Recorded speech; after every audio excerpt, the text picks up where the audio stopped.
பார்த்தீங்கன்னா, நெறைய பேர் வந்து எல்லா விரதமும் இருப்பாங்க. கோயில் வந்து இப்ப இந்த கோயில் போங்க, அந்த கோயில் போங்கன்னு யாரு சொன்னாலுமே, அந்த கோயில போய் சுத்த ஆரம்பிப்பாங்க. இப்பலாம் பார்த்தீங்கன்னா, ட்ரெண்டிங் கடவுளா இருக்கிறது பார்த்தீங்கன்னா, முருகரும், வராகி அம்மனும் தான். ஸோ வந்து யாராவது ஒருத்தவங்க சொல்லிட்டாங்கன்னா, வராகி அம்மன போய் கும்பிடுறது. வராகி அம்மன போய் கும்பிட்டுட்டே இருக்கும்போது, கொஞ்ச நாளுக்கு அப்புறம் பார்த்தீங்கன்னா, முருகர கும்பிடுங்கன்னு யாராவது இன்னொருத்தவங்க வந்து சொல்லுவாங்க. ஸோ அப்படியே என்ன பண்ணுவாங்க, பாதியிலேயே அவங்கள விட்டுட்டு, இன்னொரு கடவுள போய் கும்பிடுறது. முருகர வந்து ரொம்ப பக்தியா கும்பிட்டேன். அப்பயும் எனக்கு பலன் இல்ல. வேற எங்க போறதுன்னும்போது, சிவபெருமான கும்பிடு அப்படின்னு சொல்லி சில பேர் சொல்லுவாங்க. இப்போ சிவபெருமான போய் கும்பிடுறது.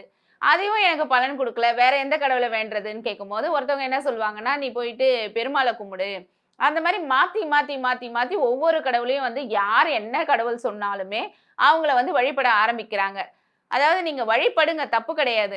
ஆனா, ஒரு கடவுள வந்து பிடிச்சுக்கோங்க. அதாவது நீங்க ஒரு விஷயம் மட்டும் புரிஞ்சுக்கணும். அதாவது நமக்கு வர நல்லது, கெட்டது எல்லாமே நம்ப உருவாக்குறது தான். அதாவது நம்மளுடைய கர்மா. அது மாரி நீங்க இப்ப ஏதாவது ஒரு தெய்வத்த கும்பிடணும்னு நெனச்சா, அந்த ஒரு தெய்வத்த பற்றிக்கோங்க. அதாவது இப்போ வந்து ஒரு முருகர கும்பிடணும் அப்டின்னா, முருகர நீங்க வந்து முழுசா முருகர் மேலேயே எல்லா பாரத்தையும் போட்டுட்டு, அடுத்த வேலைய பண்ண ஆரம்பிங்க. ஏன் முருகர் எனக்கு நிறைவேத்துவார். ஏன் வராகி அம்மன் நிறைவேத்துவாங்க. ஏன் நாகாத்தம்மன் நிறைவேத்துவாங்க. அந்த மாரி உங்களுக்கு என்ன தெய்வம் பிடிக்குதோ, அந்த தெய்வத்த நெனச்சுட்டு நீங்க அடுத்த வேலைய பார்க்க ஆரம்பிச்சீங்கன்னாவே போதும். நீங்க வச்ச நம்பிக்கைக்கு உங்கள சோதிக்க தான் செய்வாங்க. சில விஷயங்கள் வந்து சோதிச்சாலும் அதாவது நீங்க குழந்தைய பாருங்க. குழந்தைய வந்து அடிக்கும்போது, அம்மா தான் அடிச்சிருப்பாங்க.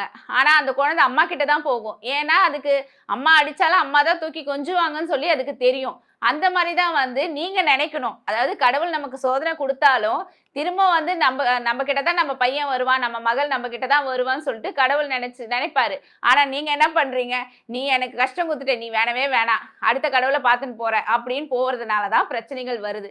நீங்க வந்து ஒரு குழந்தையா இருக்க பாருங்க. என்ன கஷ்டம் வந்தாலும், குழந்தை மாரி தெய்வத்துக்கிட்டயே போய் ஓடி, தெய்வத்துக்கிட்டயே அழுவுங்க. "அப்பா எனக்கு கஷ்டம் வந்துடுச்சு. அம்மா எனக்கு கஷ்டம் வந்துருச்சு. நீ தான் பொறுப்பு." அப்படின்னு சொல்லி அவங்க கிட்ட முழுசா ஒப்படைங்களேன். நீங்க நெனச்ச விட அதிகமா உங்களுக்கு பலன் கிடைக்க ஆரம்பிக்கும்.